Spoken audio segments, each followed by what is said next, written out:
Seputar pernyataannya yang menyatakan bahwa dia pernah diajak pindah perguruan beberapa kali, namun dia tetap memilih di perisai diri. Bahkan sebelumnya sudah pernah ikut beberapa aliran bela diri yang lain, tapi akhirnya sampai sekarang memilih setia di perisai diri. Apakah benar seperti itu? Iya benar.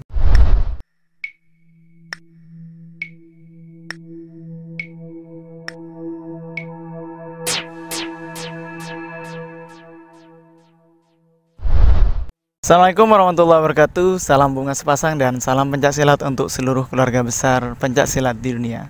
Baiklah, kembali bersama saya Edi Purwanto, tentunya tetap di channel kesayangan Anda, Edi Purwanto Satrianaga. Kali ini saya kedatangan tamu yang sebenarnya sudah hampir tiap hari bersama saya ini. Siapakah dia? Langsung saja kita sapa. Namanya siapa, Mas? Nama saya Muhammad Amir Mahmud. Rumahnya di mana? Saya asli Jember di Gebang. Gebang. Gebang Jumerto. Gebang Jumerto. Kalau nama desanya? Jumerto. Jumerto. Oh, Jumerto itu desa ya? Desa, nama desa. Oke.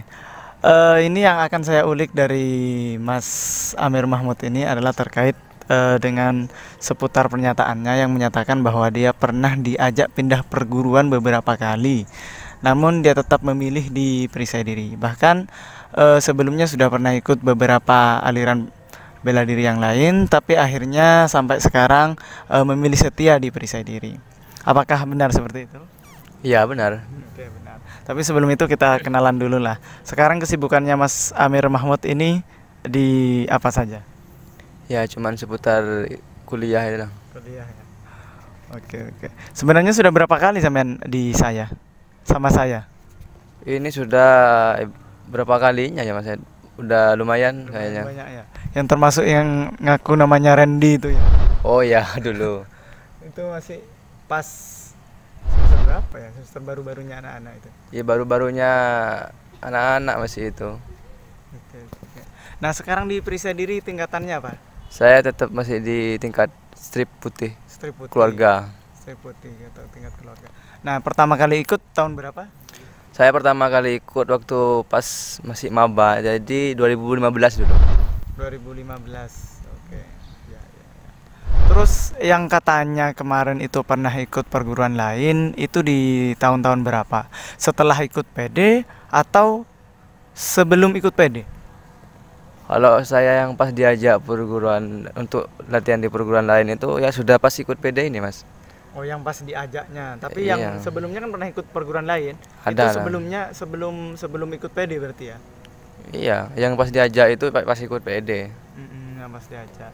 Nah, ada berapa perguruan sih yang pernah diikuti selain perisai diri?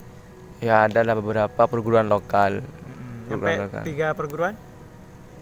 Enggak nyampe 2 kan. 2 perguruan. Sama 3 sama yang PD ini ya? Iya 3. Terus pas sampean diajak, kan itu udah masuk PD ya? Masuk PD di tahun 2015, kemudian sampean diajak untuk keluar dari perisai diri, gabung ke perguruan yang ngajak itu kira-kira semester berapa sih? Pokok ingat saya itu pas saya cakal Mas. Posisinya masih cakal Cakal ya? dulu, calon keluarga. Calon keluarga. Bentuk kata-katanya seperti apa sih? Nggak perlu sebut orang, nggak perlu sebut perguruan, tapi kata-katanya seperti apa sih? Ya ngajak kan sering kumpul. Jadi ngajak ayo ikut latihan sama kami. Kalau aku sudah ikut perisai diri. Gak apa-apa sudah ayo. Artinya masih bersikukuh di perisai diri ya. Iya. Itu berapa kali sih ngajaknya? 1, 2, 3 atau memang berkali-kali? Enggak 2 kali. 2 Dua ya? kali. 2 kali tapi agak serius gitu ya. Iya. 2 kali. Saya ingat 2 kali. Nah, yang menjadi menarik di sini apa sih sebenarnya yang menjadi alasan kemudian Dek Mahmud ini bertahan dan tetap memilih setia di perisai diri sampai saat ini? Ya ada banyak faktor Mas. Salah satunya? Yang pertama itu saya merasa itu di perisai diri ini beda. Ada serang hindar, ada pokok lain teknik-tekniknya itu beda. Yang kedua, pernah saya itu searching di internet. Itu memang tidak ada unsur kayak tawuran tidak ada. Jadi bentrok antar perguruan itu tidak ada. Mana saya melihat itu mana tidak ada. Tidak ada itu poin-poinnya. Terus ketika saya udah naik pertingkatan tingkat 1 sampai dasar 2, terus saya menemui pelatih itu kok ada apa namanya, merasa nyaman, merasa tertarik, apalagi setelah bercerita tentang kerohanian apa tuh, lebih membuat saya itu bersikukuh di percaya diri, penasaran kok selanjutnya itu seperti apa. Jadi titik poinnya ada 3 yang saya tangkap. Pertama, kenapa memilih tetap setia di perisai diri, itu karena keunikannya. Mulai dari teknik, ada serang hindar yang merupakan hak paten perisai diri yang tidak ada di perguruan lain.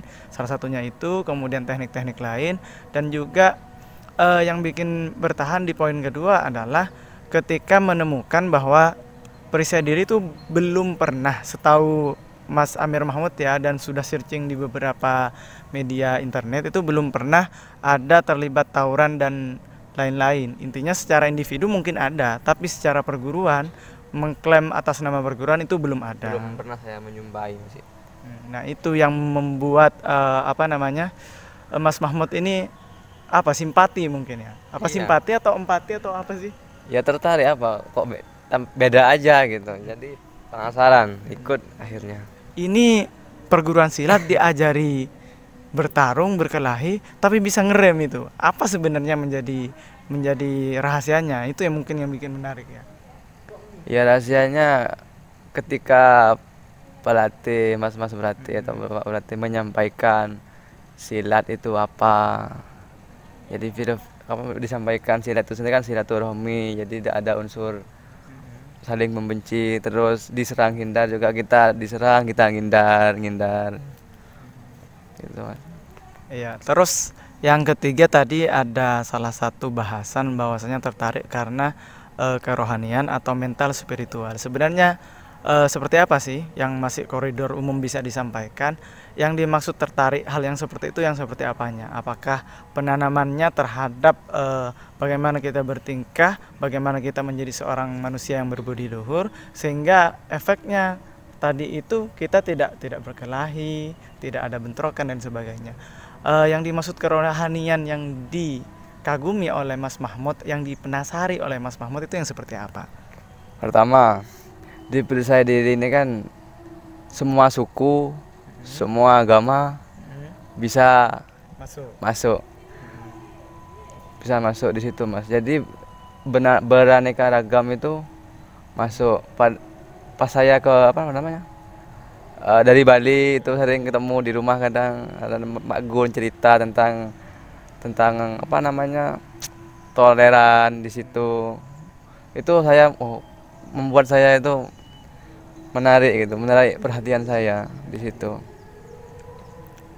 Artinya ada nilai-nilai kebaikan yang sampean dapatkan di perisai diri melalui pembelajaran mental spiritual itu tadi.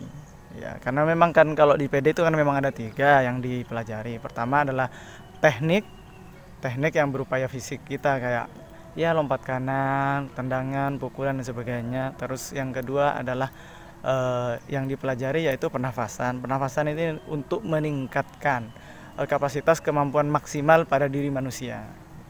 Yang ketiga yaitu adalah mental spiritual, di mana mental spiritual ini adalah untuk mengerem kemampuan kita yang sudah bisa berkelahi, dalam artian kita kan diajari berkelahi, diajari olah nafas untuk memaksimalkan kemampuan lahir kita. Tapi perlu diperhatikan di sini, poin tertingginya di teknik perisai diri itu adalah mental spiritual, di mana di situ tujuannya adalah untuk mengerem kemampuan-kemampuan kita itu supaya tidak beringas, supaya ditempatkan pada tempat yang benar. Mungkin di situ letak ininya ya. Letak kenapa Mas Mahmud tertarik dengan perisai diri. Iya, di situ, Mas. Banyak lagi sebetulnya yang disampaikan para pelatih ketika ngobrol itu. Jadi kan lumayan lah selama berapa tahun ikut, jadi sudah merasa nyaman. Memang sering berkelana ya? Kemana aja? Kalau berkelana sih sering. Sering. Kemana? Ke Bali sudah pernah nyampe ya? Belum, tapi bertemu.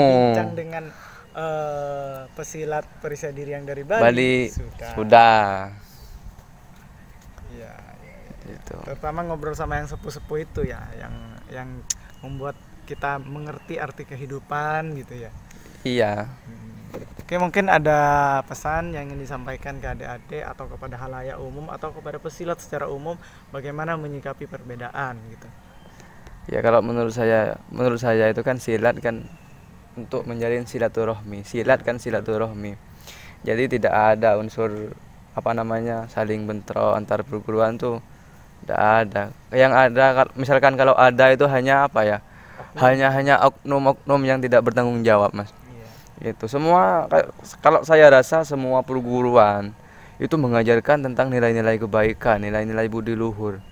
Tapi cuman kadang kitanya yang tidak yang salah mengartikan, yang salah menempatkan diri kadang. Atau bisa jadi karena fanatisme yang terlalu tinggi. Bisa jadi ternyata adanya fanatisme itu sendiri.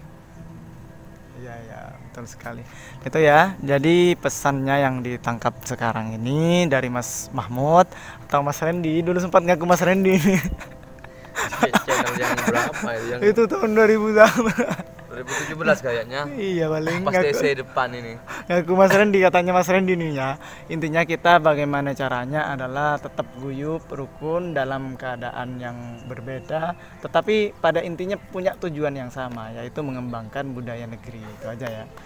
Mungkin itu saja yang bisa kami sampaikan. Semoga bermanfaat. Kurang lebihnya mohon maaf. Dan terima kasih untuk Mas Amir Mahmud atau Mas Randy. Ya, sama-sama Mas Edi. Terima kasih kembali. Oke ya. Mari. Assalamualaikum warahmatullahi wabarakatuh. Salam bunga sepasang dan salam pencaksilat.